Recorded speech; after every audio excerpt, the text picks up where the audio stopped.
Hi, Mike Kennedy with you here, and now I bought some silica gel packets.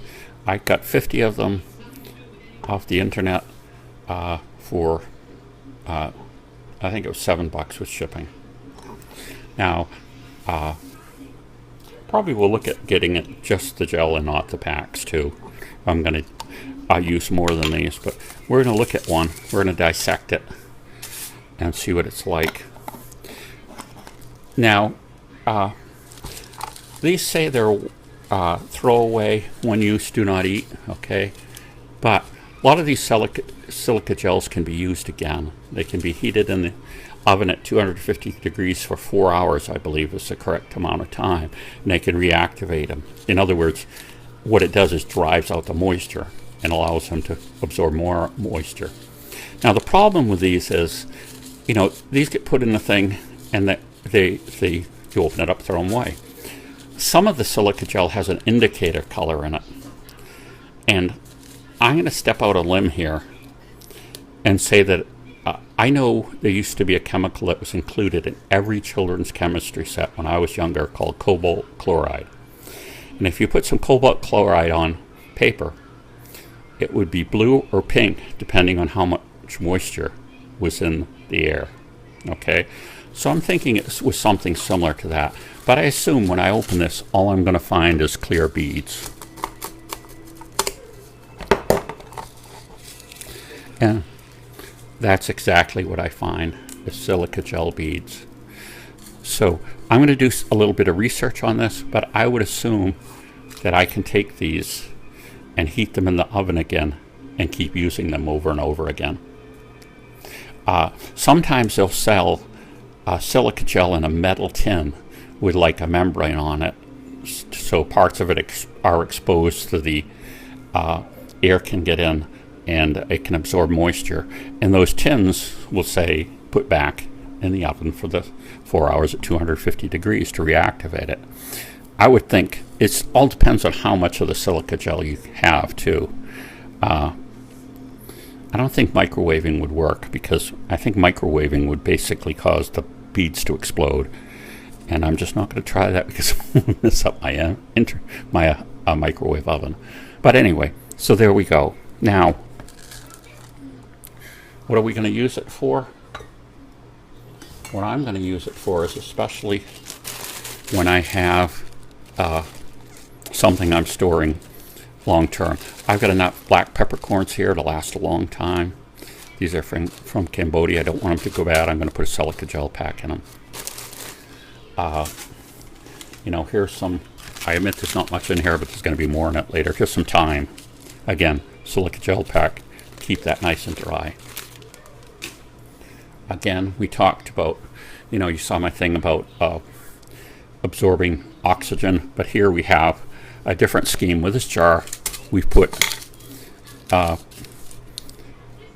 moisture absorber on the top. Okay, so that's just going to keep these dry. It's also very difficult for things to grow and hatch out in a completely dry environment as well. We talked about the, we talked about here, this is the hand warmer that's absorbed the oxygen.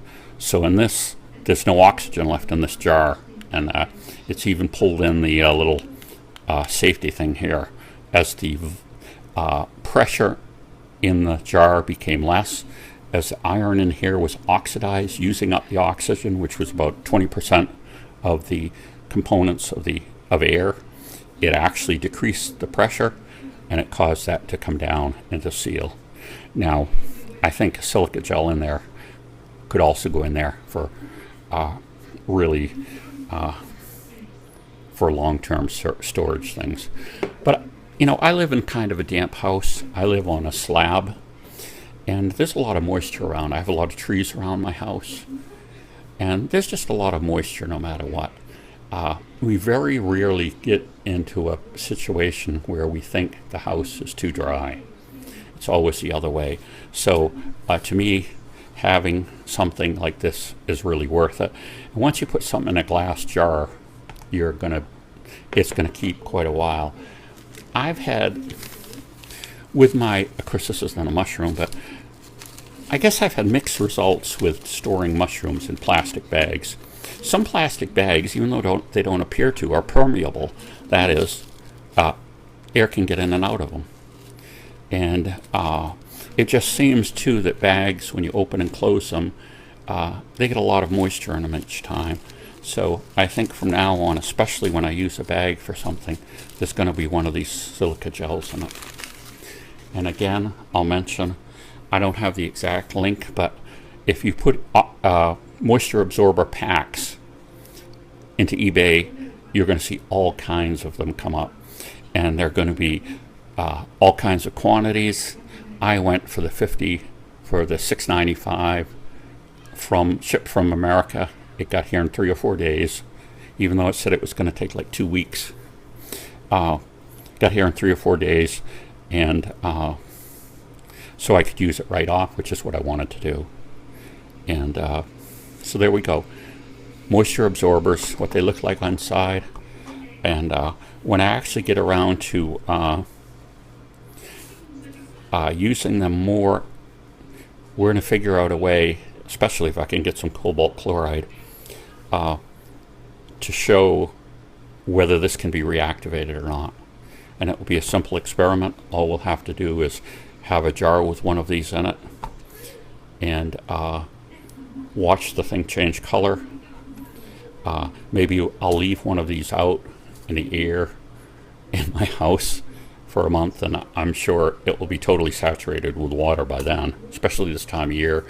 In the summer, it's very humid here, and like I say, in my location with the trees and everything around.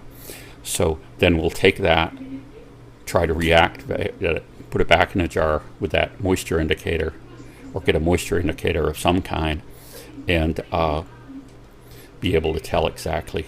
I have a humidity gauge that I guess I could use. I could put in a jar.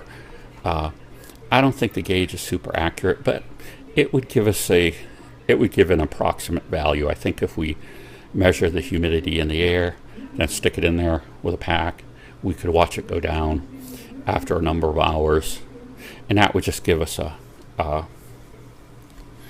don't know, it will look more accurate, but I don't know if these cheap humidity indicators are that accurate. This is one that you would use for pets. Some animals, it's important, reptiles, lizards, amphibians, it's very important to have the right level of humidity for them to survive. And so I've got one of those. And I had originally got it for mushroom growing, but I got it at a reptile show, so there you go. There's all kinds of good things at reptile shows, even if you're not going for reptiles. So there we go, silica gel packs. Think about getting some of your own maybe, if you have a moisture problem, or just if you're thinking of, if you're dehydrating things for long-term storage and you have a moisture problem, I would get them. Mike Kennedy, stand by.